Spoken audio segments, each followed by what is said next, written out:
So, Mumen Khan, case 23, Huinang's Don't Think Good, Don't Think Evil. Before we get into the case, koan are many things, and studying them is both challenging and profoundly worthwhile. Part of studying koan involves learning a language, but the language is a little weird. Koan often use indirect or ironic language because we're talking about something that it is impossible to talk about. But words are all we have, so we do our best. While it can be frustrating beyond measure, the experience is nonetheless worthwhile and profoundly useful. When koan work is really good, it becomes play, and you lose track of who is the student and who is the teacher. Please join me in playing with this case for a while. So the case. The sixth ancestor was pursued by Ming, the head monk, as far as Dayu Peak. The teacher, seeing Ming coming, laid the robe and bowl on a rock and said, "This robe represents the Dharma. There should be no fighting over it. You may take it back with you." Ming tried to lift it up, but it was immovable as a mountain. Shivering and trembling, he said, "I came for the Dharma, not the robe. I beg you, lay brother, please open the way for me."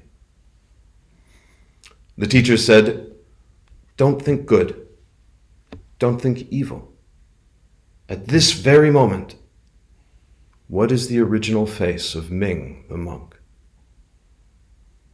In that instant, Ming had great satori. Sweat ran from his entire body. In tears, he made his bows, saying, "Beside these secret words and secret meanings, is there anything of further significance?" The teacher said, "What I've just conveyed to you is not secret. If you reflect on your own face, whatever is secret will be right there with you." Ming said, "Though I practiced at Huangmei with the assembly, I could not truly realize my original face. Now, thanks to your pointed instruction, I am like someone who drinks water and knows personally whether it is cold or warm. Lay brother, you are now my teacher." The teacher said, "If you can say that, then let us both call Huangmei our teacher. Maintain your realization carefully." Good advice. So just to unpack a couple of things here, because language. Satori is one of two, sometimes three, commonly used terms in Japanese to refer to this enlightenment, awakening thing. The other term you'll encounter is kensho. They're more or less interchangeable. There's a loose convention to use kensho to refer to your first awakening experience, and then satori to refer to a deeper maturation of that experience. But, like I said, it's a little loose. Good news is, you can look forward to many such experiences, both large and small. The other thing I'll say here is that the Huangmei thing, it's both the name of the monastery and the name of the abbot. This is a very common feature of Chinese Zen, where abbots very commonly adopted the place name where their monastery was. You'll encounter this in many cases. As you go, it'll probably confuse the hell out of you. I still have trouble tracking it sometimes. Anyway, that's Huangmei. There is a verse that accompanies this case, and it's worth noting. It can't be described. It can't be pictured. It can't be praised enough. Stop groping for it. The original face has nowhere to hide. When the world is destroyed, it is not destroyed.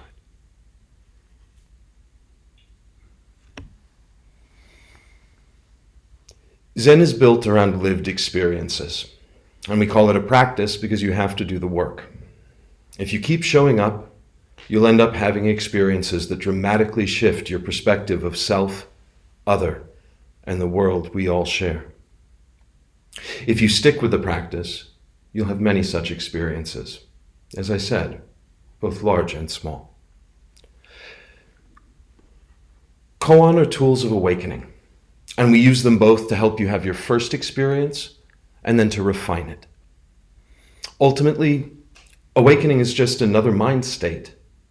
No matter how profound, experiences of awakening inevitably fade as reality insists upon itself. I'm hungry. My feet are cold. I have to go to the bathroom. I have to go to work. An asshole cut me off in traffic. An asshole got elected to public office. Koan allow us to explore our awakening in all of these situations and more. So where is the awakening when I read the news? Where is awakening when my heart breaks at all the suffering? Where is awakening when I am overcome with rage or with sadness at this world of hurt? Where is awakening when I am overwhelmed and don't know what to do? Does awakening cry? Because I certainly do. The world feels like it's breaking, and with it, my heart and my hope. Part of what is so hard is that often I think I know who is responsible and who can fix it. You know, if they weren't such assholes. I could spout a list of the names of these assholes, as I'm sure could you. I often find myself fantasizing about how I would confront them, trying to find the perfect words to cut them down to size, as if an enema of vitriol could wake them up. Often my imaginings go quite a bit farther than just words, but they're just fantasies.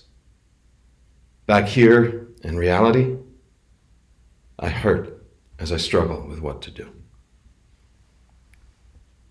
This koan gives us a name, Ming the monk. Based on the evidence, he probably belongs on the asshole list. I wonder, though, can you see his original face? Motivated by gossip, prejudice, anger, and righteousness, Ming chases down an innocent man, up a mountainside no less. The chase played out over many hours, possibly days. So we know this wasn't just an impulse. It was deliberate and sustained. Imagine Ming throughout that time, stoking the fires of his anger across the many miles. What must he be telling himself? Koan are not abstruse or esoteric. They're about you and me, right here, right now. Perhaps you see parallels between this case and our present day. Where is awakening when we are relentlessly pursued by someone who wishes us ill, who would perhaps even do us harm? How do we respond to such circumstances? How do you respond when you meet Ming? Huineng gives us a powerful pointer, if you can see his face. Why does Ming lay chase to begin with? Why would this monk pursue another man so relentlessly, intent on violence? What would it take to drive a vowed monk to act like that? Many details of the larger story help to fill in the picture. The monastery they came from was full of gossip. The most senior monk had been passed over for transmission, usurped by this mere layman who worked in the rice mill. Worse still, Huineng, the layman in question, was an illiterate southerner. Now, Chinese attitudes to North and South mirror our own prejudices, and the Chinese considered southerners uncivilized barbarians, barely even human. This pejorative attitude was so pervasive that, in fact, when Huineng arrived at the monastery, the abbot himself said, "If you're from the South, then you're a barbarian. How can you become a Buddha?" Okay, fine. So Ming fell for some malicious gossip and perpetuated a hateful racial stereotype, one that even the abbot seemed to hold. Do you forgive Ming now?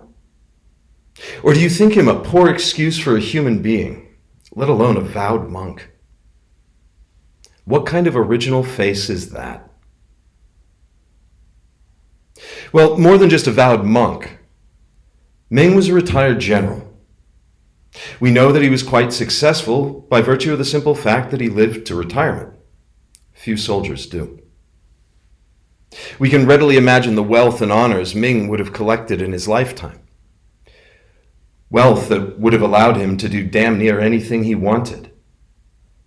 Yet he chose a monastic life. A general chooses to become a monk. What original face is this? Do you feel compassion for Ming yet? Or is he all the more culpable? Because that backstory means that he should have known better. I mean, come on! Nonviolence is fundamental to Buddhism. And I seem to remember a precept about not killing. Also, beings are numberless, I vow to free them. Yeah? Anyone? What kind of a person could just cast aside their values and vows like that? Isn't that the very definition of a bad person? Where is the original face when you break your vows? This morning we took refuge in the three treasures. We take refuge in the Buddha, the awakened nature of all beings, in the Dharma, the Buddhist worldview, and in the Sangha, the community. To take refuge is to say, I will remember this. I will be guided by this. The three refuges are the antidote to the three poisons of greed, hatred, and ignorance that are programmed into us by biology. The poisons are not value judgments. They're a reality of evolution, and each is a hedge against the fragility of our lives and the uncertainty about what will happen next. Greed for more arises endlessly as we try to protect ourselves in an uncertain world. Anger and hatred arise to protect ourselves from the uncertainty of other people. And ignorance arises endlessly as we think we know how things are. This is important. In Zen, ignorance is not about what you don't know, but rather about what you think you do. Be very careful of certainties, my friends. Every crime of history, every act of violence, every hurtful thing is the result of certainty. If we do not take refuge, we will inevitably fall to the insistent demands of our biology to go out, take more, and fuck up anyone who gets in our way. The second treasure is the Dharma, a way of understanding life. This understanding centers on suffering, and the animating principle is karma. Literally, the word means action, and it has nothing to do with fate, destiny, or tip jars. Karma is simply the observation that our actions have consequences, many of which are subtle and far-reaching. In fact, our actions create reality. Practically, what this means is that things are as they are for reasons, particularly when it comes to living beings. Now, just try to remember that the next time someone pisses you off. That's exactly the hook, though. Sometimes we remember, sometimes we don't. I've noticed that when I feel almost any kind of affinity with someone, I tend to remember karma if things get weird or go awry. However, when observing someone I don't know, I can be quite judgmental. If I dislike someone or find them offensive, I must be very careful indeed, lest I find myself chasing them up a mountainside. I believe in the Dharma because it's rational, based largely on concrete observations about the human condition. If you just be still and pay attention, you can discover it for yourself. This personal experience is essential. You have to drink the water yourself to know if it's warm or cool. Be careful, though. If the Dharma is true, then it's always true. It applies to everything. No thing and no one is left out. Not Southerners, not dogs, not even vow-breaking monks. What's Ming's original face now?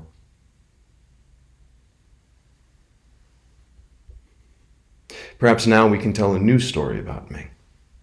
One that's more charitable to the man, one reflective of compassion, because we're all subject to karma, subject to causes and conditions. My God, what a caution, though. If monks and virtuous generals can fall to gossip and prejudice, so easily spurred to violence, so can we. This is human, as are we all. We must never forget that if our circumstances were just slightly different, we would be that way too. We would vote for Trump. We would work for ICE. We would storm the Capitol. We would be just like them. I am the same as she, yet she is not me. Right! I remember now. There are reasons we are who we are. I too am like this. I too judge. I too think right and wrong. I fall into gossip sometimes. I indulge in anger sometimes. I forget my values and my vows sometimes. If I'm honest, sometimes I want to kill. I am Ming. I am Donald Trump. Good and bad, right and wrong, North and South, Democrat and Republican. These are all dualities based on stories that only exist in our minds. Even awakening and delusion are just stories.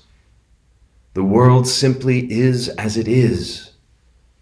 And if we remember the Dharma, we remember that the world is as it is for reasons. You want to talk about the reasons? I love talking about the reasons. Making connections, imagining what causes and conditions brought us to who and where we are today. Here's the thing, though. It's all bullshit. Bullshit. We can't know the reasons. It's simply too complex. The Buddha himself spoke to this often, and he makes it clear that even he cannot know the reasons. Alive or dead? I can't say. Our reasons are all just stories. The great chain of causation is too long and convoluted to be grasped. A tangled mess all the way back. It's just too much, darling. Have some tea. So what's Ming's original face now? What's yours? If your view of Ming has shifted, if your heart feels more open to him now, the only thing that has changed is a story. We all have this power to rewrite or cast aside our stories and reconfigure reality itself. But it's hard. And it's scary. Because we can change our story, but that guarantees nothing about what happens next. I want to tell you another story now. In Michigan, in September, a man drove his truck into a Mormon church during a worship service. He set the place ablaze and began shooting people. 4 were killed. as well as the attacker. Horrible. Truly horrible. That isn't what I want to talk about. I want to talk about the random Mormon guy in Utah who started a fundraiser for the attacker's widow and children, writing on the donation page that the family will face financial hardship and psychological trauma as a result of this week's horrifying events. To date, that fundraiser has raised almost $390,000. I want to talk about the survivor who forgave the attacker even as he killed her father right next to her. She said, "When the gunman came over to me, I felt very calm, peaceful even as I kneeled next to my dad, my hand still on Dad. I never took my eyes off the gunman's eyes. Something happened. I saw pain. He felt lost. I deeply felt it with every fiber of my being. I forgave him. I forgave him right there. Not in words, but with my heart." She did this without knowing anything about that man. Nothing at all. She didn't need to know. She didn't need to know that he was a Marine sergeant who had been in the Iraq War and fought at Fallujah. She didn't need to know about his PTSD, the alcoholism and the drug abuse, the financial struggles, and the burden of a child with special needs. She didn't need any story at all. She just looked at what was right in front of her, much like Huayna. She saw this tortured man's original face, even as he stood over her father's dead body, her own life hanging in the balance.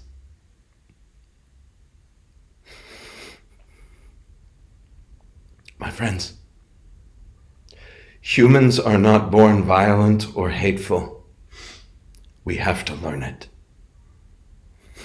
We must all remember that every perpetrator of hate and violence was a victim first. Do we really need to know the details? I'll leave you with this. The Gospel of Thomas, saying 70, says, "If you bring forth what is within you, what you bring forth will save you. If you do not bring forth what is within you, what you do not bring forth will destroy you."